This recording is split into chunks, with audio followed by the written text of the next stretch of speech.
Hello guys, welcome to my YouTube channel. Today we are going to start science chapter which is the human eye and the colorful world. So the first topic in this chapter is the human eye, which is our eye. One of the most beautiful gift given to us by God is our eyes. Through our eyes we can see the universe and our surroundings. So it is one of the most important gift given to us by the God. So today we are going to study what are the important parts of the human eye which constitutes our whole eye and how they function. So this is the diagram for our human eye, and the parts which are important are labeled. So in this we have the most important part is our eye lens, which is a convex lens, जो हमने convex lens पढ़ा था lens light chapter में. प्यूपिल है, lens को hold कर रहे हैं दो ciliary muscles. This is the ciliary muscles lens को होल्ड करके रखे हुए. We have cornea, outer part is cornea. फिर रेटिना है. फिर हमारे पास दो ह्यूमर है, विट्रस ह्यूमर, एक्वस ह्यूमर. हमारे पास आई बॉल है, और जो हम लाइट प्रोसेस करती है रेटिना पे, जो इमेज बनाती है उसको हमारा ब्रेन प्रोसेस करता है. और ब्रेन के पास इंफॉर्मेशन कैसे जाती है? With the help of optic nerve. हम जो इसके इम्पॉर्टेंट पार्ट्स हैं उसको एक एक करके डिस्कस करेंगे. हम समझेंगे कि हम क्या क्या इसमें इम्पॉर्टेंट इसके एलिमेंट्स हैं. सबसे पहला आइरिस का फंक्शन. ये होता है आइरिस, लेंस के बिल्कुल आगे. Iris, the function of the iris is to control and regulate the amount of light entering into the eye by adjusting the size of the pupil. आपने देखा होगा तेज सनलाइट में अगर हम जाते हैं बाहर तो हमारे आईज कॉन्ट्रैक्ट हो जाती हैं.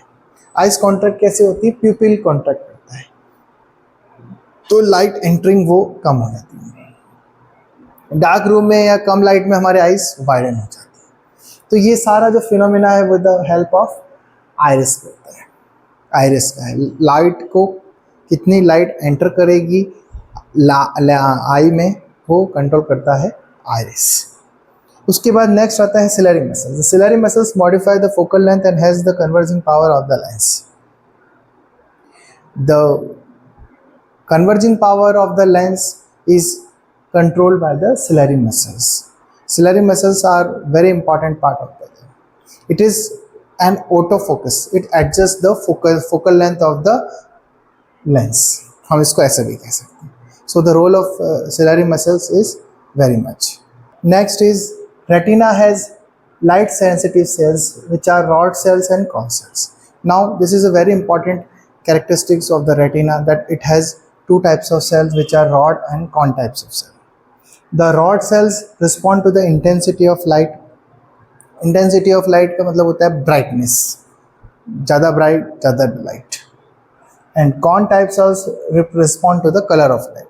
तो रेटिना में जो कॉन सेल्स होते हैं उसी की वजह से हमें कलर्स पता चलते हैं कि this is a blue colour, this is red colour, orange colour, like that.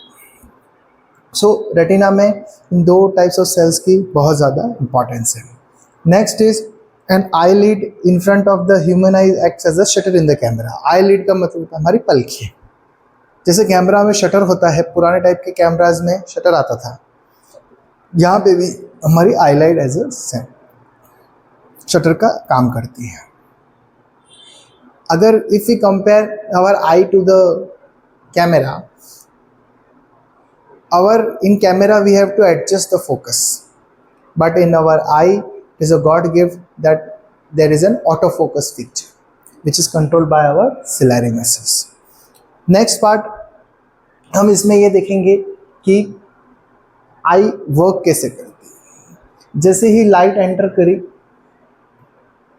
Cornea से लेंस के पास जाएगी, लेंस हमारे इमेज बनाएगी रेटिना पे, और रेटिना के थ्रू ऑप्टिक नर्व के थ्रू ये इमेज हमारी सिग्नल्स ब्रेन के पास जाएगा. ब्रेन के पास जो सिग्नल जाएगा वो इलेक्ट्रिक सिग्नल्स होंगे.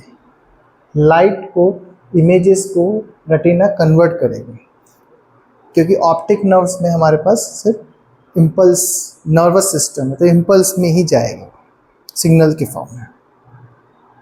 Next topic, persistence of vision. Now, the continuance of sensation of an eye for some time even after the removal of the object is called persistence of vision. अब होता क्या है persistence of vision? Normally, if we watch a movie in movie, तो हम देखते हैं कि एक सीन दूसरे सीन, एक सीन से जब कोई मूवी का दूसरे सीन पे जाता है तब भी हमारे दिमाग में सीन हट चुका है पर फिर भी हमारे दिमाग में वो इमेज रहती है, वो इमेज रहती है 1/16 ऑफ अ सेकेंड। यही फ़ायदा ट्रिक मूवी मेकर्स यूज़ करके हमें पूरी मूवी एक साथ, हमें ऐसा लगता है कि एक सीक्वेंस में चल रही है, जबकि एक्चुअल में मूवी की जो शूट होती है, मूवी टीवी सीरियल्स की शूट, वो frame by frame. But due to persistence of vision हमारे आईज में होता है, तो वो हमें मूवी ऐसा लगता है कि एक सीक्वेंस में चल रही है, इसी को कहते हैं परसिस्टेंस ऑफ विजन। नेक्स्ट आता है power of accommodation of the human eye. कितना पावर हमारी ह्यूमन आई एडॉप्ट कर सकती है। It is the ability of the eye to observe distinctly the object situated widely different distances from the eye. हमारी कितनी दूर तक हमारी आई या कितनी पास तक हमारी आई इजीली डिफ्रेंशिएट कर सकती है, उसको कहते हैं हम power of accommodation of a human eye. It is due to the action of the ciliary muscles holding the eye. ये क्यों होता है? क्योंकि सिलरी मसल्स जो हमारे आई लेंस को होल्ड करते हैं, उससे क्या होता है, फोकस चेंज होता रहता है, कम ज़्यादा होता है। द मोस्ट, इसमें दो इंपॉर्टेंट पॉइंट्स हैं, एक तो है फार पॉइंट और दूसरा है नियर पॉइंट। क्या होता है? The most distant point eight which an object can be seen clearly is called a far point. कितनी दूर तक हमारी आई क्लियरली ऑब्जेक्ट को व्यू कर सकती है। For normal I it is infinity, but infinity का मतलब ये नहीं होता कि इन्फिनिटी 10 किलोमीटर तक है, फ्यू मीटर्स तक होती है infinity.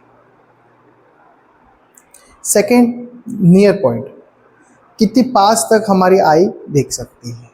The point at closest distance at which an object can be seen clearly by the eye is called near point. सबसे पास हमारी होती है, डिस्टेंस होता है 25 centimetre for a normal eye, और वो पावर में आप निकालेंगे तो वो हो जाएगा आपका 4 डायोप्टर्स। मिनिमम 4 डायोप्टर्स की पावर होनी चाहिए, वरना हमारी आई दो ऑब्जेक्ट को क्लियरली नहीं देख पाएगी। आप एग्जांपल से ले सकते हैं, अगर आप कोई भी ऑब्जेक्ट अपनी आईज के बहुत ज़्यादा करीब है तो आपकी आई डिटेक्ट नहीं कर पाएगी और आपको हेडेक हो जाएगा। ठीक है, तो so thank you guys for watching this video. Today we will stop here only. So do like, subscribe and share the video. Thank you.